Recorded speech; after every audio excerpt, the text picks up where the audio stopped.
साईं जीवनमाला प्रस्तुत करते हैं श्री साईं सच्चरित अध्याय 12 कथा मेरे साईं।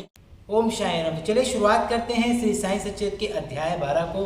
तो काका महाजनी, धुमाल वकील, श्रीमती निमोड़कर, नासिक के मूले शास्त्री, एक डॉक्टर के द्वारा बाबा की लीलाओं का अनुभव। जैसा कि इस अध्याय में बाबा किस प्रकार भक्तों से भेंट करते और कैसा बर्ताव किया करते थे उसका वर्णन इस अध्याय में किया गया है। तो चलिए शुरुआत करते हैं। संतों का कार्य हम देख चुके हैं कि ईश्वरीय अवतार का ध्येय साधु जनों को परित्राण और दुष्टों का संहार करना है, परंतु संतों का कार्य तो सर्वथा भिन्न ही है।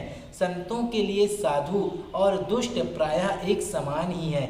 यथार्थ में उन्हें दुष्कर्म करने वालों की प्रथम चिंता होती है और वे उन्हें उचित पथ पर लगा देते हैं। वे भवसागर के कष्टों को सोखने के लिए अगस्त के सदृश हैं और अज्ञान तथा अंधकार का नाश करने के लिए सूर्य के समान हैं।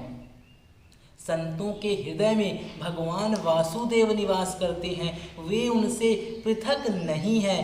श्री साईं भी उसी कोटि में हैं जो कि भक्तों के कल्याण के निमित्त ही अवतीर्ण हुए थे। वे ज्ञान ज्योति स्वरूप थे और उनकी दिव्य प्रभा अपूर्व थी। उन्हें समस्त प्राणियों से समान प्रेम था। वे निष्काम तथा नित्य मुक्त थे। उनकी दृष्टि में शत्रु, मित्र, राजा और भिक्षुक एक समान थे। पाठकों, अब कृपया उनका यश को आप सभी श्रवण करें। भक्तों के लिए उन्होंने अपना दिव्य गुण समूह प्रयोग किया और सदैव उनकी सहायता के लिए तत्पर रहे। उनकी इच्छा के बिना कोई भक्त उनके पास नहीं पहुंच सकता था। यदि उनके शुभ कर्म उदित नहीं हुए हैं तो उन्हें बाबा की स्मृति भी कभी नहीं आई और ना उनकी लीलाएं उनके कानों तक पहुंच पाई। तो जब तक बाबा का आदेश नहीं होगा आप साईं के दरबार पे नहीं जा सकते। जब तक बाबा का आदेश नहीं होगा आप साईं के दरबार को नहीं छोड़ सकते। वो किसी न किसी बहाने आपको बुला लेगा, वो किसी न किसी बहाने आपको रोक लेगा। ऐसे हैं शिरडी के साईं के चमत्कार। तब फिर बाबा के दर्शनों का विचार भी उन्हें कैसे आ सकता था। अनेक व्यक्तियों को श्री साईं बाबा के दर्शन की इच्छा होते हुए भी उन्हें बाबा के महासमाधि लेने तक कोई योग प्राप्त ना हो सका। अतः ऐसे व्यक्ति जो दर्शन लाभ से वंचित रहे हैं, यदि वे श्रद्धापूर्वक साईं लीलाओं का श्रवण करेंगे तो उनकी साईं दर्शन की इच्छा बहुत कुछ सीमा तक तृप्त हो जाएगी। भाग्यवश यदि किसी को किसी प्रकार बाबा के दर्शन हो भी गए तो वह वहाँ अधिक ठहर ना सका। इच्छा होते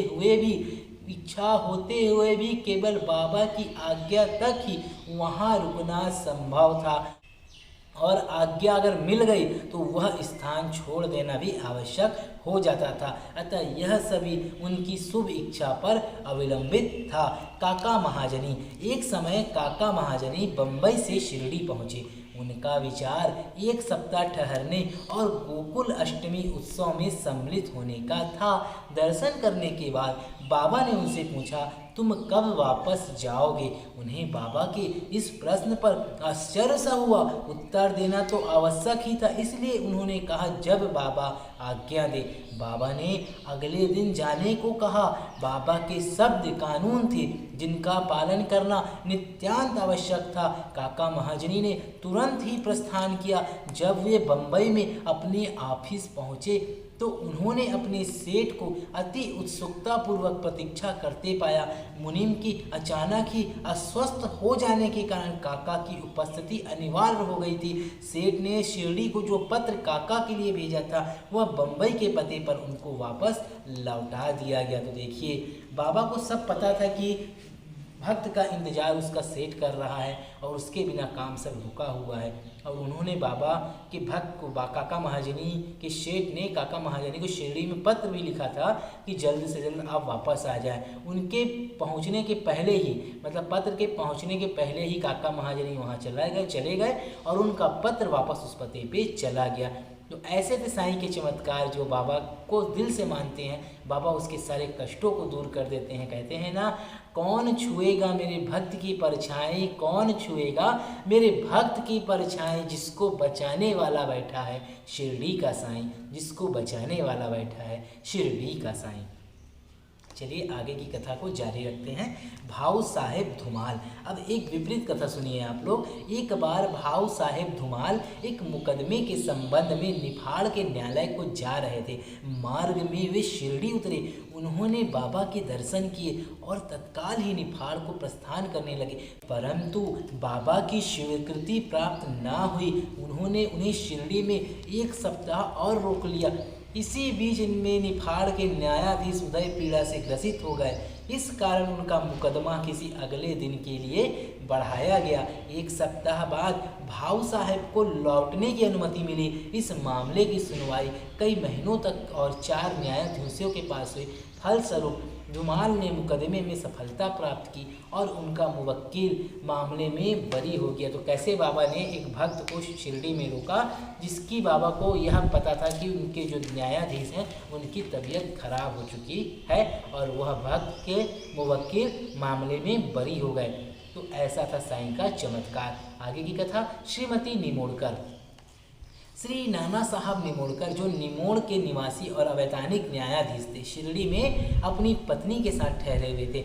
निमोड़कर तथा उनकी पत्नी बहुत सा समय बाबा की सेवा और उनकी संगति में व्यतीत किया करते थे। एक बार ऐसा प्रसंग आया कि उनका पुत्र बेलापुर में रोग से पीड़ित हो गया। तब उसकी माता ने वहां जाकर अपने पुत्र और अन्य संबंधियों से मिलने तथा कुछ दिन ही उन्हें लौट आने को कहा।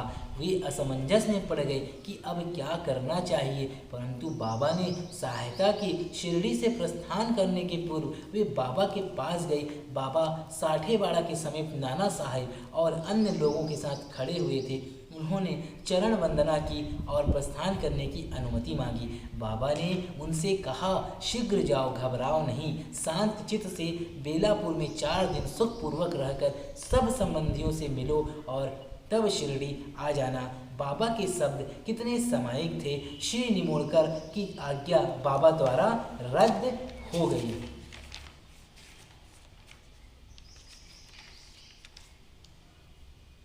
आगे की कथा। नासिक के मूले शास्त्री ज्योतिषी और डॉक्टर की कथा को हम अगले भाग में आप लोगों को बताएंगे। आप बने रहिए साईं जीवनमाला के साथ। तो आप लोगों से बस एक ही आग्रह करता हूं मैं कि शिरडी के साईनाथ महाराज का यह महाग्रंथ का पाठ हम साईं की द्वारका माई से साईनाथ महाराज को सुना रहे हैं। तो आप सभी को अगर आनंद आ रहा है बाबा की इस महाकथा को सुनकर, कमेंट में ओम साई राम बोलिएगा और अपना नाम लिखिएगा, ताकि हम आपके कमेंट को बाबा को अगले वीडियो में सुनाएंगे साईं की द्वारका माई में कि बाबा इन भक्तों पे भी अपना